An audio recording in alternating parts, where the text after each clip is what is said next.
ஒற்றை இந்தியா, ஒற்றை மதம், ஒற்றை பண்பாடு எல்லாம். இன்னைக்கு நரேந்திர மோடி அரசுடைய கான்செப்ட் என்ன?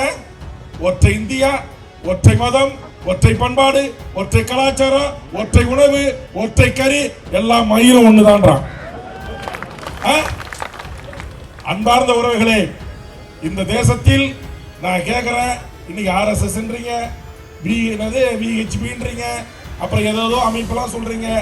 மனிதனை உடனடியாக ஆபத்திலிருந்து காப்பாற்றுவதற்காக தன் உதிரத்தை தந்து, தன் தொகையும் தந்து, ஆயிரக்கணக்கான ஆம்புலன்ஸ், உயிர்காக்கும் ஆம்புலன்ஸ்களை தன் சொந்த செலவில் நடத்துகிற ஒரு மதம், ஒரு இயக்கம் இருக்கிறது என்று சொன்னால் எனது அருமை இஸ்லாமிய சகோதரருடைய உழைப்பும் வேர்வையும் அவர்கள் சம்பாதிக்கிற அந்த பணத்தினுடைய பங்கும் தான். ஏழை மக்களுக்கு கொடு என்று அல்லாஹ் சொல்கிறான். ஆனால் அந்த ஏழை மக்களின் உயிரை காப்பாற்றுவதற்கு கொடுக்கிற எங்கள் உணர்வை, எங்கள் ஒற்றுமையை சீர்குலைப்பதற்கு இது எந்த சக்தியாலும் முடியாது.